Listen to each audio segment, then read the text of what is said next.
Hello, everyone. We are coming to you live today. This is for the second time this week. And today I have this beautiful honor. She is in the UK right now. She's one of my sisters in the GSD, which is an accountability group part of the Impact Theory University.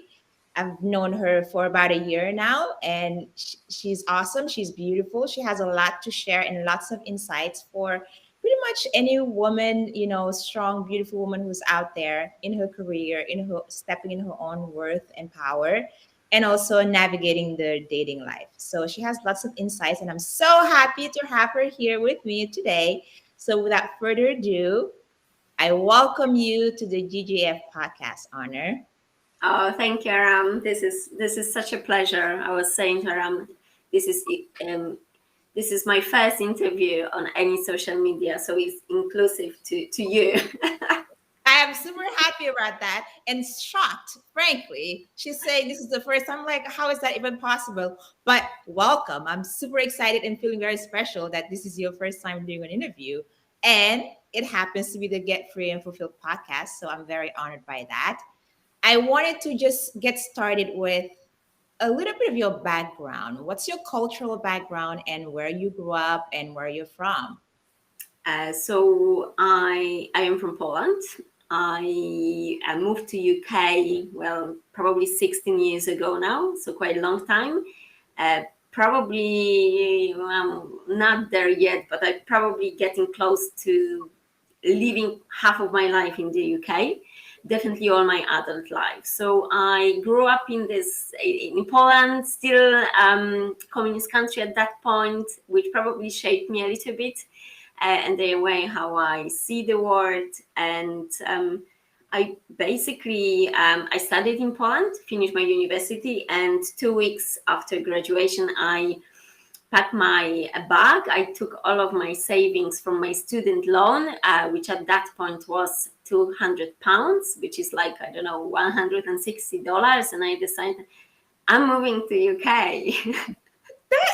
You are so um, and yeah, and luckily I wasn't even aware about renting prices and well, how expensive life is in the UK. Coming from Poland, for me it was awfully a lot of money I saved, and I moved, and yeah, and I've been here since then. So I like I said, my move is even different. It's completely story on its own, but I won't go there. I'm just curious though about when you moved to the UK, how was your English? Oh, I couldn't really speak English. How? Well, I had English at university, but it wasn't really that kind of conversational English. Plus, you think you know English with foreign language, and a foreign language which you learn at school is that you think you know language because you pass the exams, and then you arrive to the country like England, and my first job was in the pub, and well, my first impression was, though I just couldn't understand anything, like anything, because English people has got lots of different accents.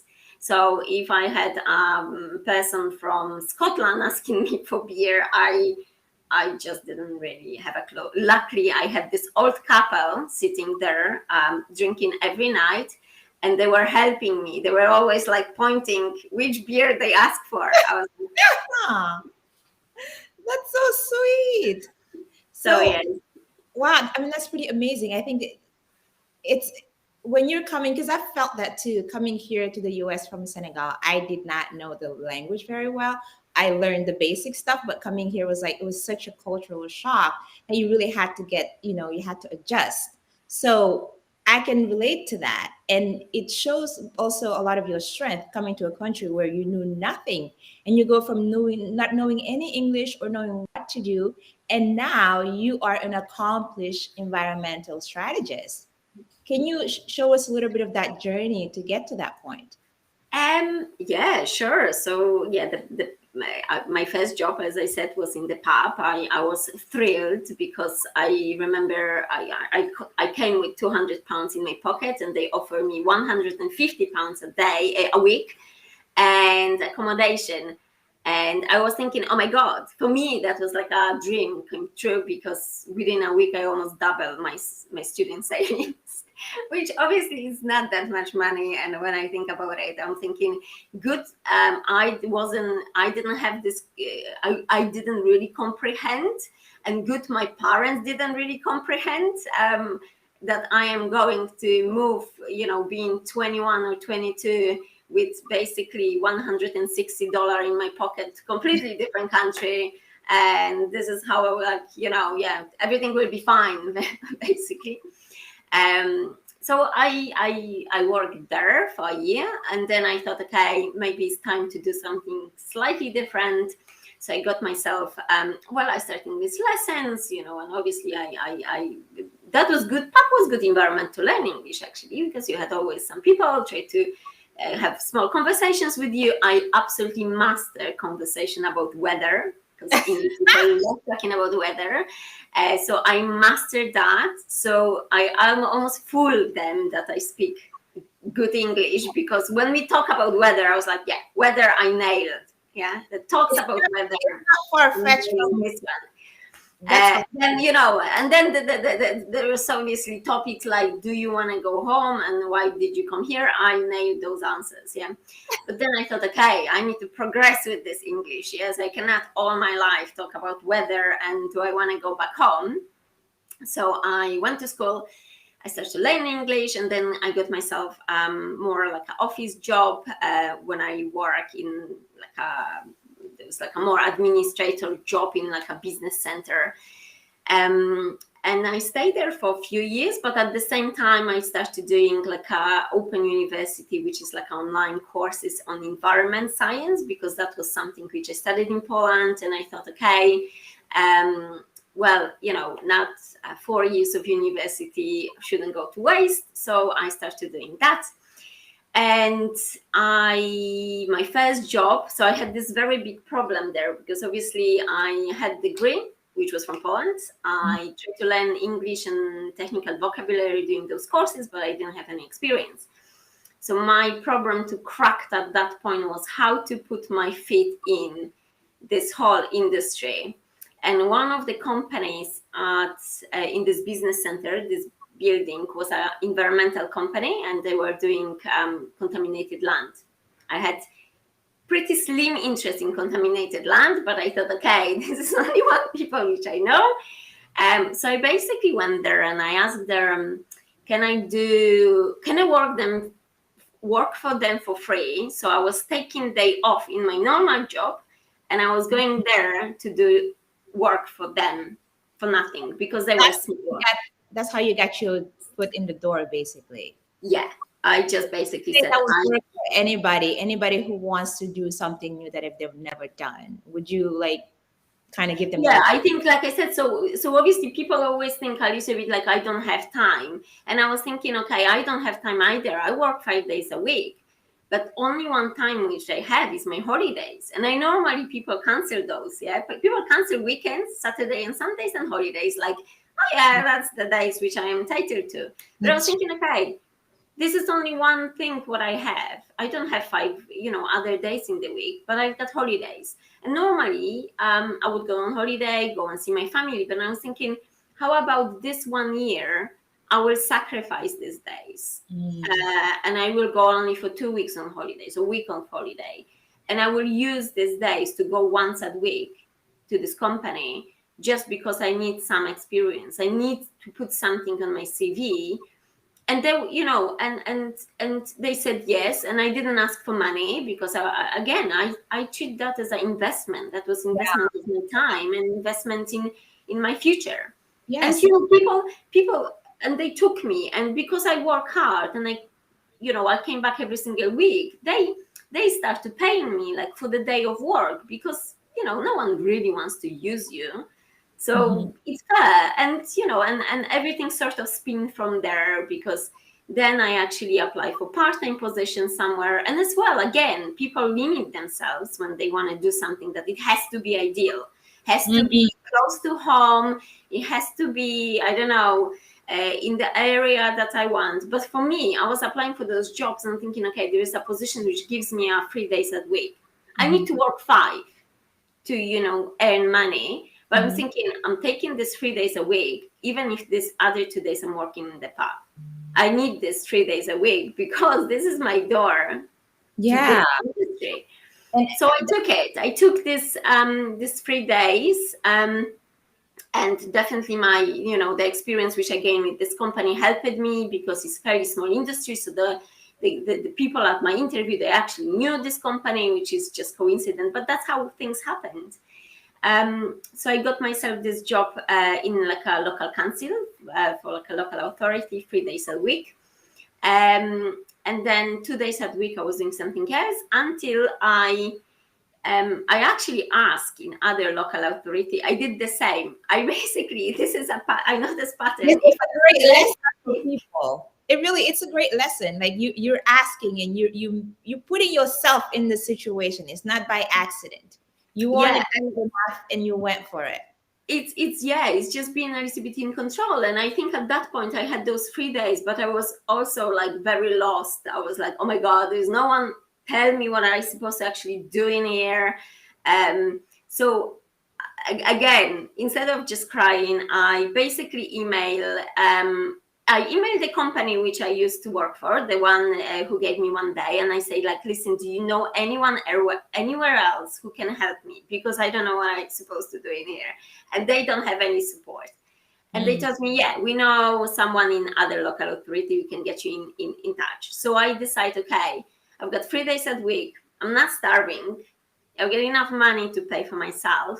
How about I will do this remaining day for other local authority, again for nothing? I was like, just take me for 2 months. I want to just learn what you're doing, because I need to do that in my job. And they did that. They took me for a month, but then after a month, again, they found money to actually pay me for those 2 days. So I stayed with them for 3 years.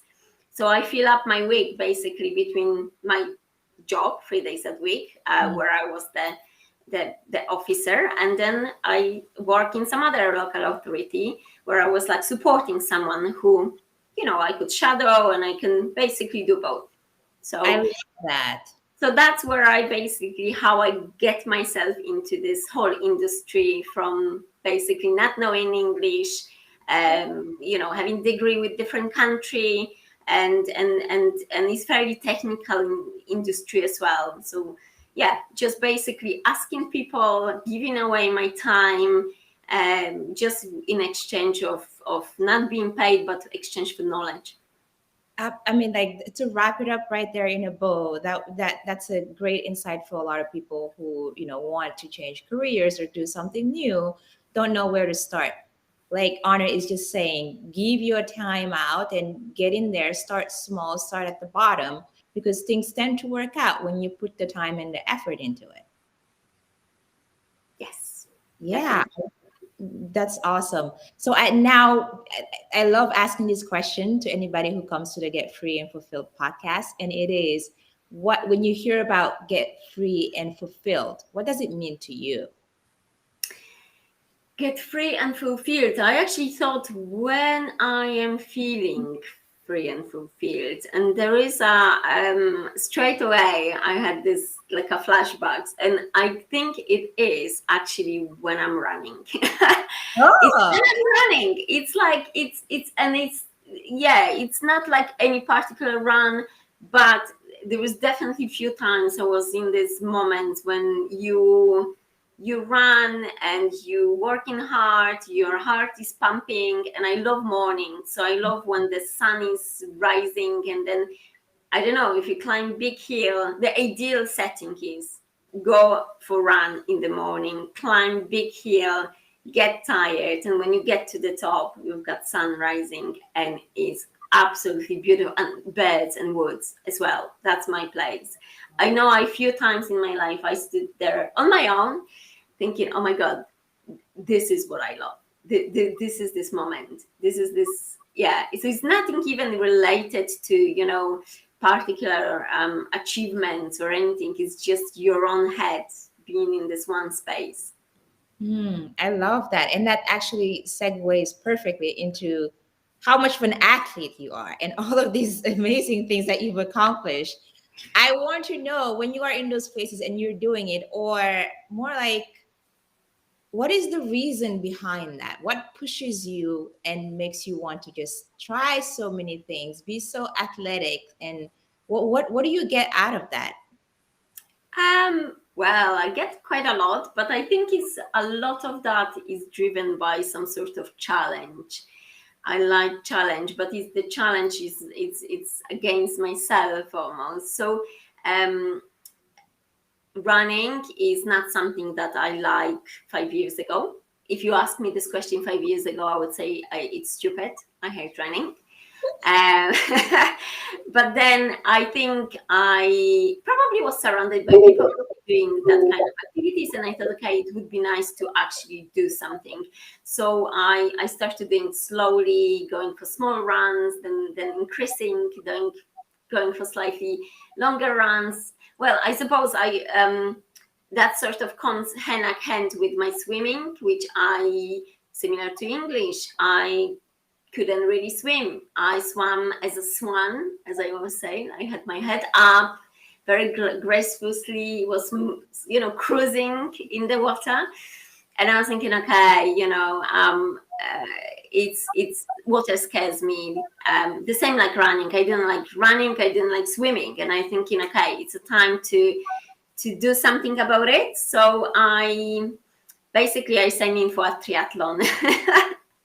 Did you train before you And signed up for that, or you just decided to sign up? so my friends were doing that, and I thought, okay, fine. They wanted to do like a sprint triathlon, and I was thinking, okay, I want to do that with them. But then, like I said, my swimming wasn't great at all. My running wasn't great at all. But then I wanted to do it with people because I love doing things with people. At the same time, that gave me a reason to actually work on the challenges, which I love challenges. So it's like a perfect sort of situation. At the same time, I was actually doing my master degree and working full time, and I thought that will be a great way of getting, like fitting in something different in my life. Yeah, physical activity is always good for your mind, and I was thinking I've got such a mind, a gym happening at the moment. I might start running and swimming.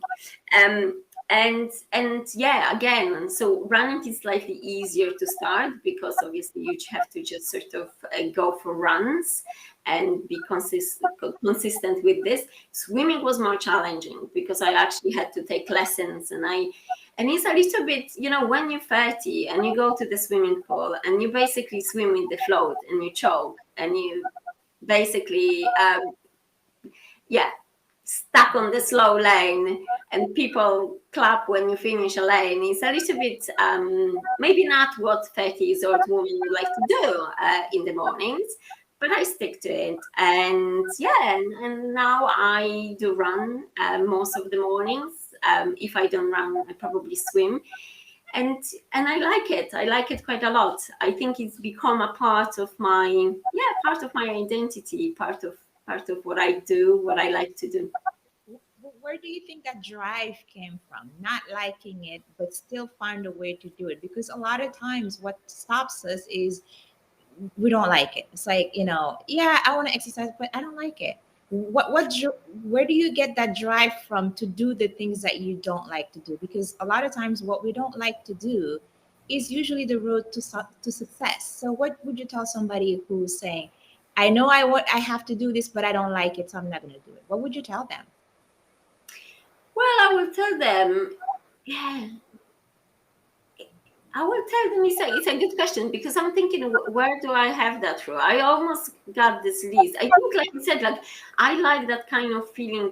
Well, I like feeling of improving myself, and for example, like swimming, it's maybe almost like I always maybe look at people which they swim, and I'm thinking I would like to be one of these people who do that, and and I think I genuinely has got. that kind of determination in me to slowly move towards my targets. And I personally think that came from, because I'm dyslexic as well. And at school, I had actually been diagnosed being dyslexic when I was in my 20s. All my normal school life, I spent sort of feeling that I'm behind everyone. But to close this gap, I discovered one thing. I just basically have to sit down and do something which I don't particularly enjoy. And then the gap is getting slightly slower. So I think I personally have got that kind of ability to probably just sit in something slightly longer than others, because that's how I basically finish all my studies in university. And I think it's the same with this learning something. I think you have to have some sort of like a drive in yourself to improve yourself, but also this consistency and knowing that tomorrow will be easier. If you just stick to it, tomorrow will be easier. Yeah. So I guess it's kind of like keeping that in mind, or maybe having daily reminders that stick to it because it will get easier, like you just said, And tomorrow. surround yourself with people that they do that. I think that's another thing, because like I said, my running and swimming, I did it because there was so many people around me who did it at that point, and I in some way admired them. I'm thinking, oh, that would be so great. I would like to be a swimmer, I would like to run. And I think when you are with these people, you just genuinely want to do it. So then, I signed in for running club, and I was, surrounded by those people, and it was great. I make so many friends, and I think it's doing something which you don't like. It probably, in many occasions, pushed me into situations that I met people which they were doing as well those things, and they become my friends because I bonded with them over the experience of doing something that I hate. Yes, and you hear that, people? She just said it. Do something that you don't like. Get uncomfortable. It's not going to kill you. It's only going to make you stronger. And like you just mentioned, like, we are the average of the 5 people we spend the most time with. Surround yourself with the right people. And that's what we get in our community with, like, Impact Theory Yes. University. Yes, I love that you just said that. And also, I do want to know more about, because we spoke about it earlier, right before we got on this live, which is, being in a career, or, working in corporate, and you're quite happy doing what you're doing. But yet you're surrounded by, a lot of noise and everywhere, because everybody's like, entrepreneurship is like the shit right now. It's like in vogue almost. Everyone wants to be an entrepreneur. You have to be an entrepreneur. How do you balance that? Do you ever feel bad thinking or questioning even yourself that what you're doing, am I doing the right thing? Because everybody else is talking about, oh, you need to be an entrepreneur. But I'm okay, or I'm happy where I am right now.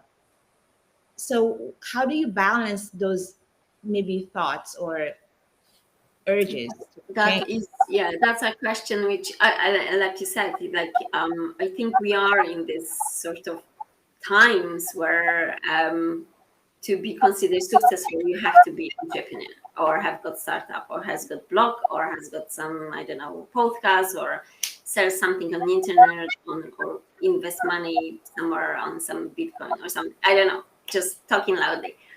And yeah, there is definitely a lot of noise, but it's, and yeah, I in some ways struggle with this, because I know I thrive in my career, and my career might just not sound so glamorous like having a startup. And I adore these people which they make this step. I've got friends like that, and I seriously think it's a massive achievement. And in some way, I wish in some way maybe I had more, well, not even brave, but because I like do things with people, so I would be more brave to maybe do something on my own.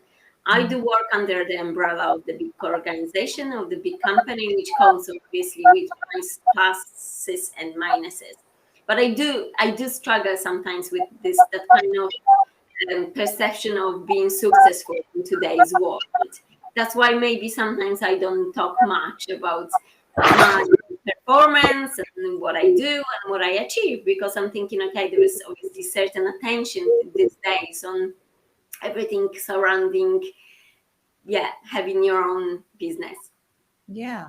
Yeah. And but the thing, I think, maybe the what's the general lesson for a person who maybe is where you are right now and there's still a lot of noise? How do they stay focused? Well, you can stay focused. Well, you have to just look at your life, yeah, and you have to judge yourself. Is this is something for you, or this is something not for you? If this is something for you, and you've got a great idea, get brave, go do it, and join in the others, which I seriously admire. On the other hand, with, for example, my job, I'm thinking, well, like I said, I put lots of time and effort to get where I am, and I feel very satisfied with my current position and what I'm doing in this industry. And as much as I am looking, I'm still looking for the sweet spot where I want to be, Mhm. but at the same time, I want to progress with with this place where I am. What I do different is I don't try to um, I don't try to I am very aware of my pathway, my career pathway. So I don't want to allow an organization to dictate to me what is my next step, Mm. or what is a set of my skills, or what kind of type of project I'm going to do. I basically try to decide for myself, and I think it's very important for everyone who is in that kind of career or in the corporation to make sure that they are a little bit more in charge where they're going, because normally those organizations, they designed to promote people just, yeah, up the ladder. The problem starts when you start to feeling like you would like to go sideways and you Mm. would like to shift into something different. Like I said, those organizations, they're not always designed to do it. And then I think it's basically up to you. It's really up to you. You have to decide, do do I have opportunities within my current place to progress where I want to go, or do I have to look somewhere else and upgrade my skills, or just basically do like a small leap and risk it and join some other organization which might offer you something different. Yeah. And you mentioned being aware of your career path. For you, how did you get aware? Because I know not just awareness with your career, but everything that we do, we need self awareness around that. So, how did you get aware of your career path so you can know, wherever I'm going, is this in alignment with that or not? And then you can kind of shift. How did you get aware, first of all? So for me, it was, I don't want to say fairly easy, but I think it was sort of dictated by my circumstances. Because as I told you, I joined in this sort of pathway, still learning English, still try to sort of find my way through. Um, and at the beginning, I, for example, knew that English is a little bit of a barrier to me, but there is certain things which I can do with numbers. So I can like how to do more scientific things, calculations, and which help me with the job. So I start to basically learning this area and my job reflect that. Yeah, so I did quite a lot of work with numbers, which, by the way, I hate numbers. But it's your strength, right? So, you found a strength of yours. So yeah, but I just thought, okay, this is, like I said, this is something, again, small pathway which I can take to help me to progress with this job. But then when I was getting better with my communication skills, I basically noticed that, well, I don't really get much joy of doing these Excel spreadsheets. I never did. They serve me. They serve me to a certain extent, But now I know what I really want, like to do is actually working more with people and having more communication with people and work more on engagement. So I knew the company will obviously push me up because you spend time, you work, there is obviously certain progression. But I think I was getting to this point when I had to decide, do I want to go technical way? So get more into those numbers, get more technical, which some people really like, or do I want to go more into that kind of management business area of everything what we do? Because every business needs that. You need new clients, you need dealing with project management, you need to deal with those clients. And I knew, okay, this is my pathway. No numbers anymore, serve me, got to certain position, I am going this side way. And I think that's what it is. You have to basically stop yourself, not just basically say, okay, I'm getting promoted, I want to go up, but stop yourself, okay, is this is the right way? Do I like it? Do I like it? Because if not, like I say, stop, have got a bit of more awareness, what you like, what you don't like, and just see what's the option. Can you wiggle a little bit there? And if Love you cannot that. wiggle, if you not wiggle and if you start to wiggle more, you probably will be out anyway. So That's so true. I love that. That is a great insight. Like, and it helps to try a few things, right? Like try this. You tried the numbers and you tried the communication and you realize, okay, I'm more towards a communication person than that part. So yeah, I think it's a great insight for a lot of people who are just not knowing what they want to do. Always get some clarity. always get some clarity, and yeah, just I think it's important just to look at your job and just write down what you want to do, because I even now I work in very scientific background, but even now I know the science and the knowledge, I understand that, but that's not what I like that much. I enjoy it, I find it interesting. What I like the most is connecting with people. I think networking. Some people get a bit of a cringe when they hear this word, Right. and I love it. I use any opportunity to network in my round of people in my industry. So practically speaking, do you write anything down to try to get clarity on your career path or anything that you're about to embark on? Do you write anything down?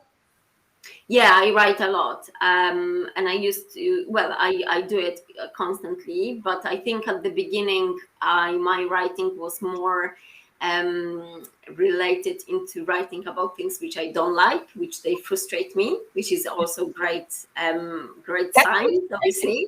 Um, so it's all useful. Whereas now I try to focus a little bit more. Okay, I know what I don't like. Like that's what I mean. Um, but now I try to focus on things which I like. And when I was going for the interview with the job which I have now, I was quite clear that I knew they want me for certain skills, but I was quite clear that I am looking to develop myself in this area because that's what I like to do. That's what is like enjoyable for me. Yes.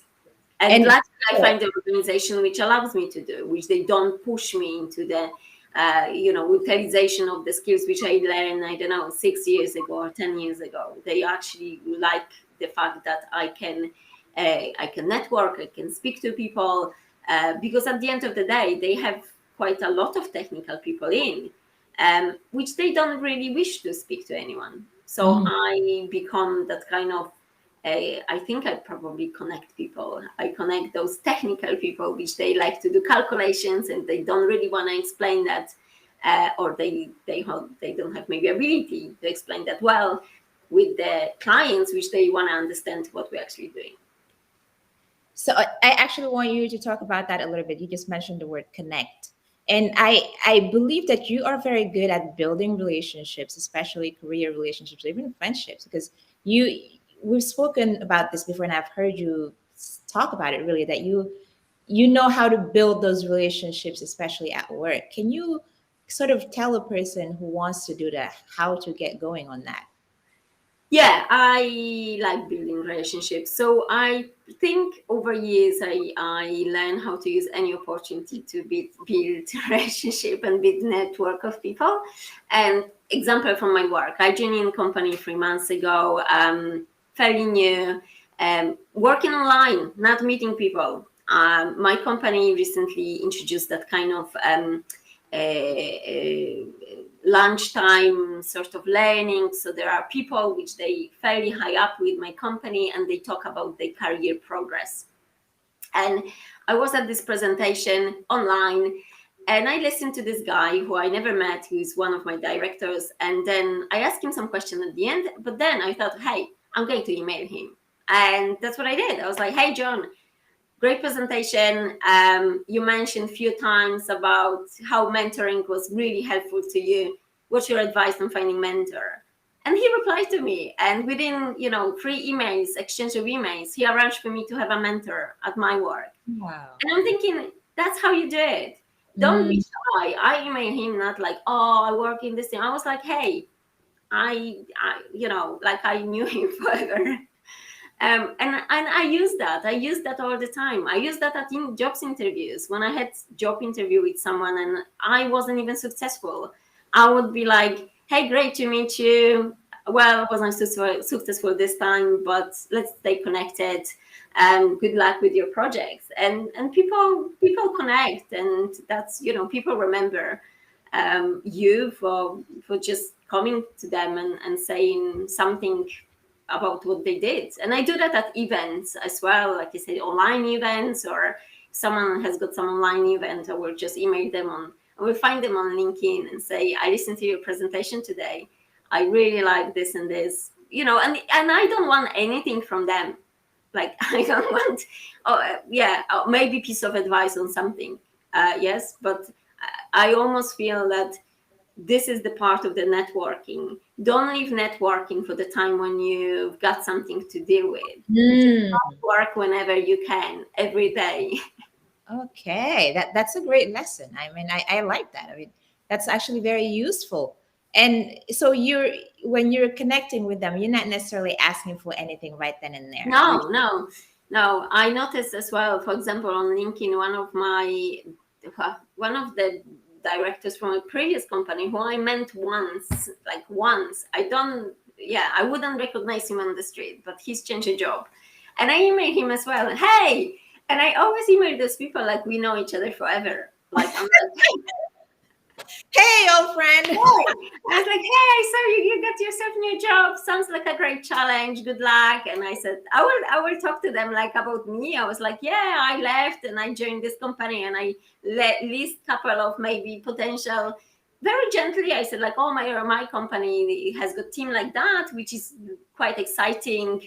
But anyway, good luck with your new job. And yeah, and he didn't reply for 3 days, and then he replied to me saying, hey, Anna, great to hear from you. Yeah, definitely. Let's stay in touch. Maybe we can link in with with some projects. I'm like, yeah, that's it. I don't have any projects to link in, but who knows? It might be in 3 months' time. I will. So Yeah, wow. And do you try to maintain those relationships over time? Is there like a time frame after you email them today just to say hello, maybe? depends really. With people who I work with, I definitely do. I do have a round of people of just calling everyone and just say, hey, how are you doing? You call those people. Not the one who I am not that close with, but the people who I used to, for example, work with, and so I definitely keep the relationships happening. Like in my previous company, I would go for drinks with my previous boss, and just I do like them, so it's not even about just networking. It's just I genuinely like keeping those connections with people like who I don't who I don't know that much. Depends, LinkedIn is great place. Depends what people do. So sometimes it's nice to react to something, and yeah. I think as it comes, I don't have a check-in list that okay, every 3 months I have to drop people a line. Yeah, no, I don't have that. But This is a great lesson actually for myself. This is an area of opportunity to just maintain relationships and connections. So thank you for sharing that. I love that idea of just just asking them, especially people that you've worked with, like you said, you even enjoy their companies. So you just call them out of the blue and be like, hey, let's go out for lunch or for a drink. Yeah, I do that all the time. Actually, I've got like a round of people, or I just call them saying, "Hey," I just call ask how you doing, without even like, having anything out of that. Just say, "Hey, what's happening? What's going on?" Yeah, and yeah, just no really reason. And you find that people are always receptive to that. Well, you obviously have to know the time. Sometimes they might be busy, but I think genuinely people like to, especially when you had some sort of like work relationships and with people. People will have probably not everyone. You have to make your judgments. Obviously, there's certain people which I'm thinking, oh, he probably, some people hate talking on the phone, for example. So I know maybe don't call those people. Very Maybe true. drop them email or something. But still, I'm thinking, if they're not receptive, you don't need to call them again. Right. Yeah, I almost feel like, And yeah, don't someone, take it personally. someone might not answer, and that's fine. Yeah, so I would say the moral of the lesson for this is reach out. Like if you're listening, I'll always reach out. That's like my story of my life. Like I said, I ask for help. I ask for help for nothing. I just basically connected. Say, yeah. I think that's my basically biggest lesson. Yeah. So two lessons: be in charge of your career, see what works, what doesn't, and connect and ask. I love that. So now I want to shift gears into dating. And I feel like you and I have that in common. Like this dating world, this dating life as a woman, it's like in your 30s or your 40s, it can be a bit of a challenge. But it's like for any woman who's listening right now, what would as a woman who's still in the trenches, I don't want to call this trenches, but still in the world of dating, what would be an advice for them, who's still in that space, like myself? Well, I don't know if I am the right person to ask. Actually, yes, you are, because so you would know. I've got a love-hate relationship with this whole dating thing. I have to say, I've got history a bit of for years, as you mentioned. In certain years of being in and out and going back and forth. And I think there are two sort of schools of that. As my friends say, is a number game. You might go and just do the That number. I just roll Yeah. my eyes every time I hear that. It's a numbers game. My idea, and I think that's just through the experience, is that basically I try not to spend too much time on doing it, because I notice that whole this engagement on the phone, speaking to people which you only see the picture and exchange of messages and you still don't really know who's that, it's just consumes so much time. So my I don't know if advice is, I suppose, yeah, keep your options open, have some sort of app where you can time to time go there and maybe connect. Don't spend too much time. I think what is better for you is basically spend this additional time doing things with people. And that's my advice, basically improving yourself at the same time. So for me, Yeah. um, I join in running club, for example, and I know it's not about finding someone, but I like doing something on Tuesday evening with people. Yes, and I am not saying you have to go to the running club and look for a man there. I'm saying basically you spend Thursday evening running, you are fitter, you did something interesting, you exchange some messages, you become more interesting person. Yes. So when the time comes for you to find this guy, you will have something to say. You will say, "Hey, I go every Tuesday with my running club. I'm fit. Yeah, I don't know. I've got some other interest." So for Yeah. me, my school is basically I think spend time doing things that you like, but not only like things which they pushing you a little bit, so you getting better. So don't waste time on those dating apps, going through those pictures.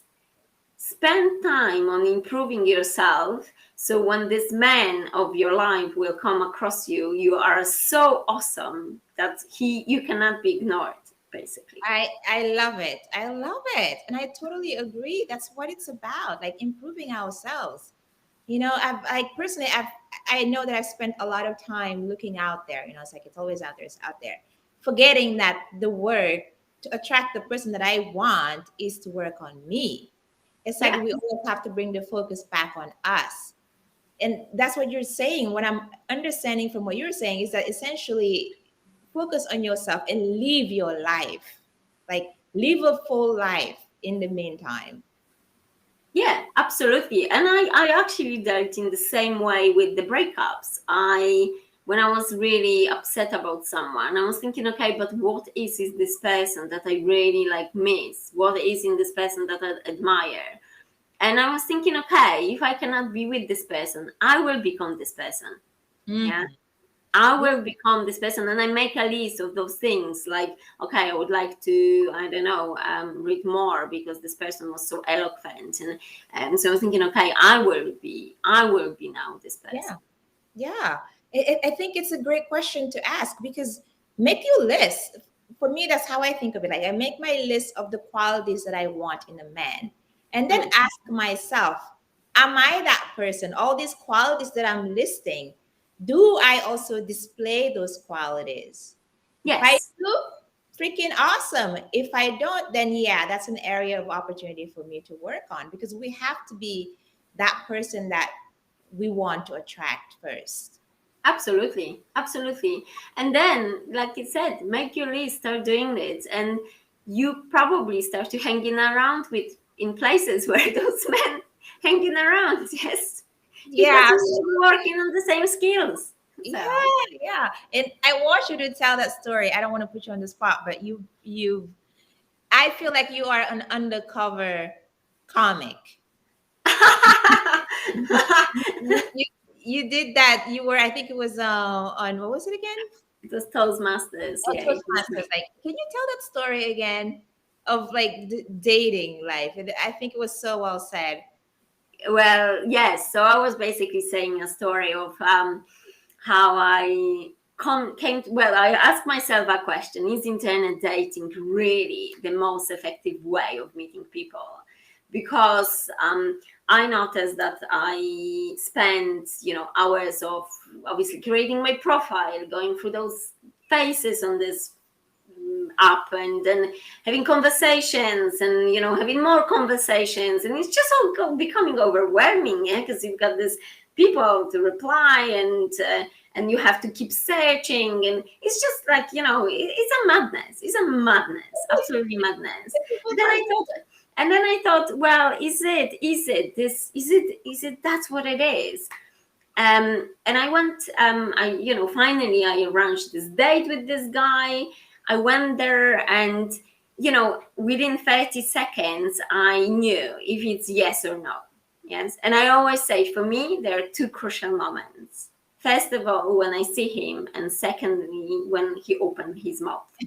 So basically, that's for me, that's two crucial moments of the date. And then you've got this hour when you almost give a chance to someone to change your mind, but chances are quite slim. uh, and when I came back home, I was thinking, oh my god, again, I did it again. I spent pretty much like half day of my life speaking to this guy, texting, arranging this date, going there, and basically that was again first but last date. It will never happen. Yeah, that's it. And but then day after, I was going on the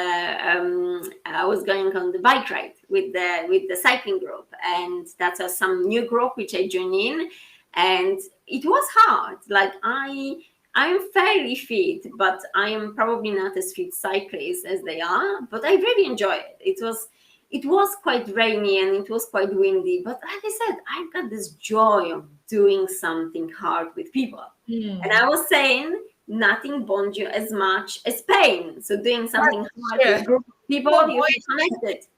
yeah, it's And very then bonding. yeah, and then I realized that, within 15 minutes when we stopped, I met 20 people. And I was thinking, there you go. This is what it is. Half day of my life to arrange a one meeting with a guy who am I not going to meet again. And then 15 minutes, 20 people. I was thinking, that's it. Internet dating gone. Gone. Yes. Gone. No brainer here. And then, well, there is obviously bringing dating into the whole story of cycling. I was always saying that the best thing of going for a bike ride with a cycling group is that there is a lots of fit men in lycras. Yes. Right. Very So true. so yeah. So as it happens, if you are going to date a cyclist, you know exactly what you're taking home. Exactly. Those liquors, they come in handy. They come very handy. It's no surprise, like with internet dating, basically. Cycling club is a great place to meet fit men with no surprises.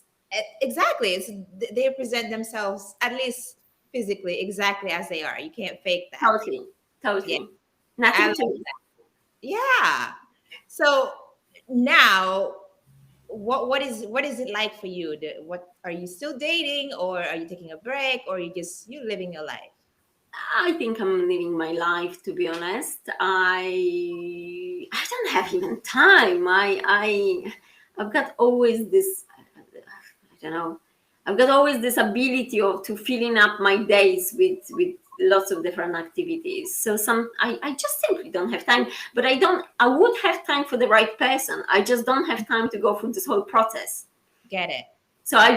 I almost feel frustrated and a bit of a, yeah, this is waste of time. So no, I'm basically living my life and yeah, just see what happened, to be honest.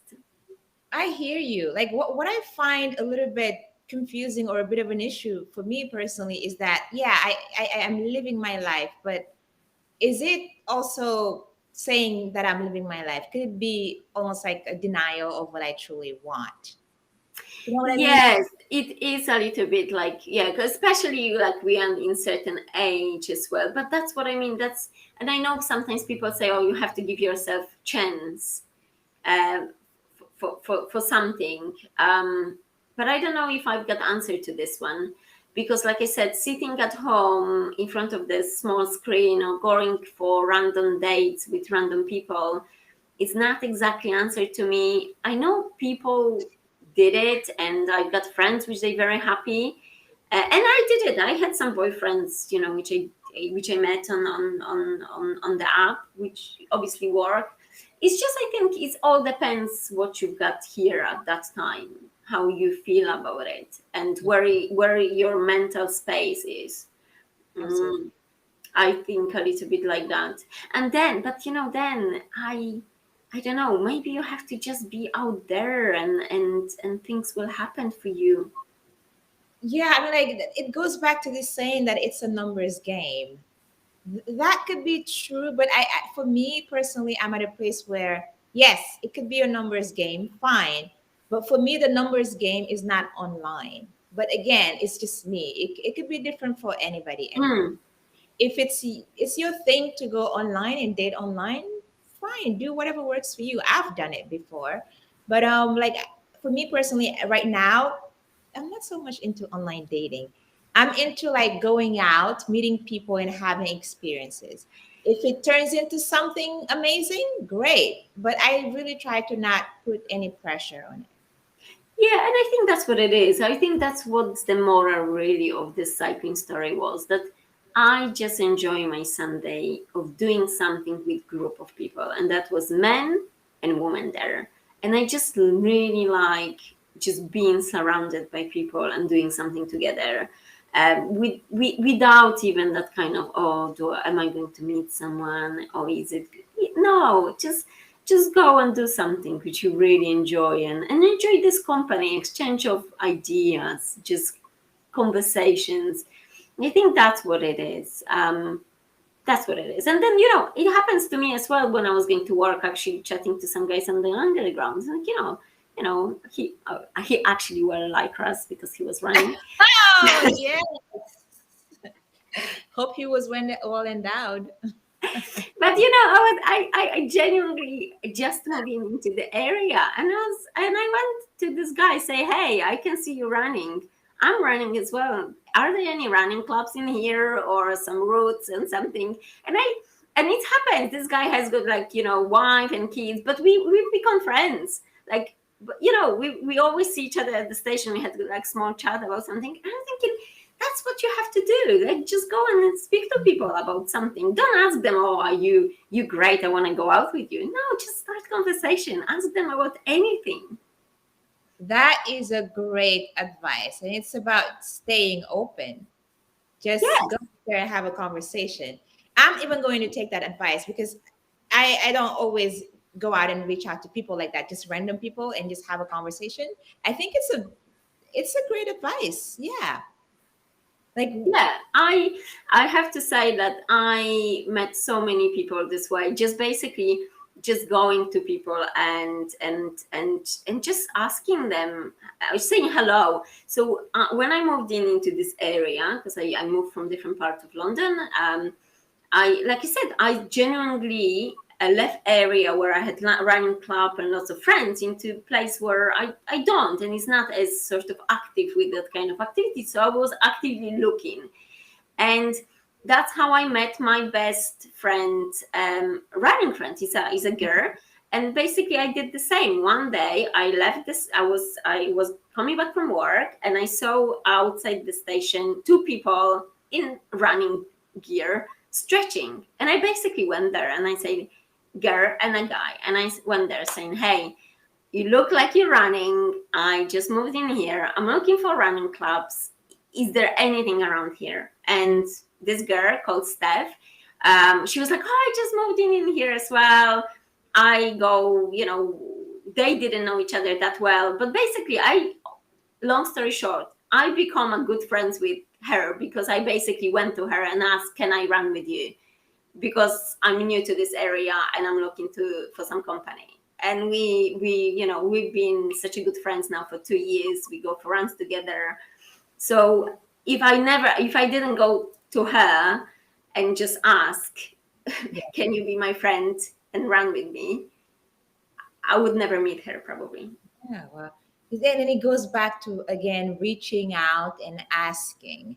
It never hurts. We have that fear, and it's just I think it's a fear of rejection, fear to be rejected. I think that's where it comes from. But when you can get over it, and how do you get over it? By actually just doing it. Yes, absolutely. And just don't be scared of people. Like I said, ask them something which is just something simple, you know. Ask them where is the shop which sell, I don't know, apples or I don't know, anything. And would you say that it works in any situation, like work situation, relationships, friendships, family?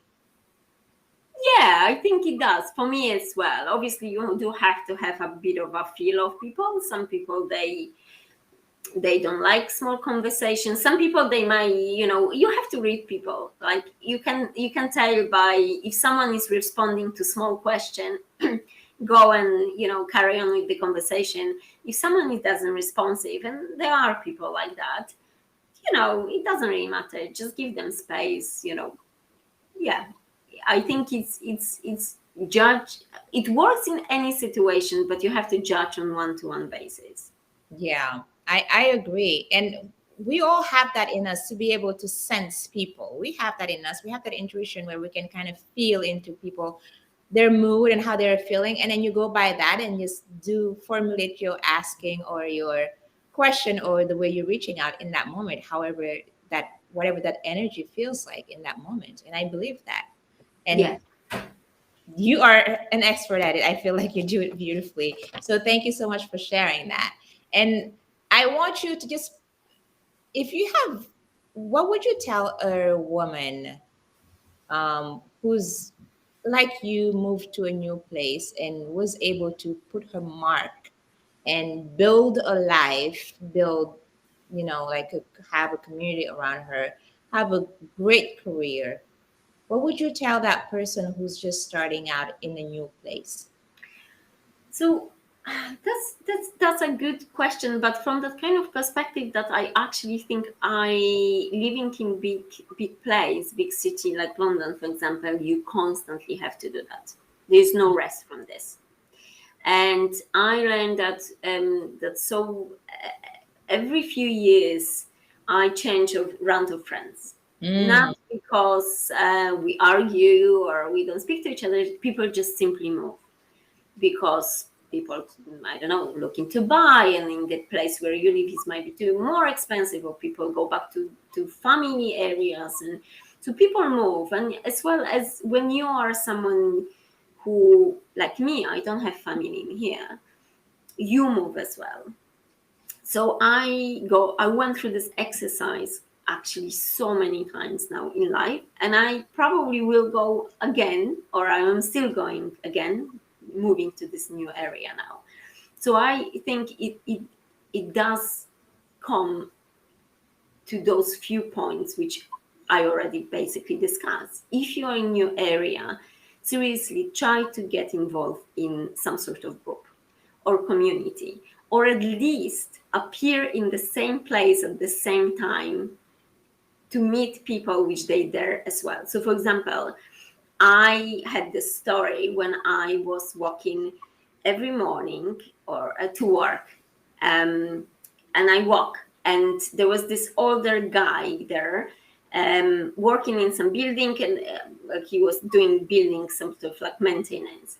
And every morning I could see him, and so at the beginning I pass, like but I knew he was standing there at 7 o'clock drinking tea, and I passed at 7 o'clock. And then I started nodding to him, and he nodded to me because we knew each other. 7 o'clock, cup of tea, me walking to work. And then I was started saying good morning, and he was like, good morning. Long story short, at the end, he was like, hello, sunshine. He always give me kiss in the forehead. He was like 72. He was like, where are you going? I haven't seen you. You've been on holidays. Appear in the same place at the same time, to meet people which they at the same place at the same time, and be open to them, smile, nod, start conversation. So that's one thing. Joining the club, like I said, joining running club, joining social club, joining, do something with people. I don't know, volunteer if you don't like sport. Yeah. And I think overall, just be connect, but just smile to people. I yeah. go for run, and I smile to people, and I say good morning. And I know, yeah, people in my park, I don't know their names, but we're having small conversation because I start to say, hey, hello, how is it going in the morning? And they respond, they respond, yeah. And I know there are small friendships. I know I cannot say, oh, this is massive, but it's nice when you see them on the street or someone in the shop, and someone actually recognizing the area.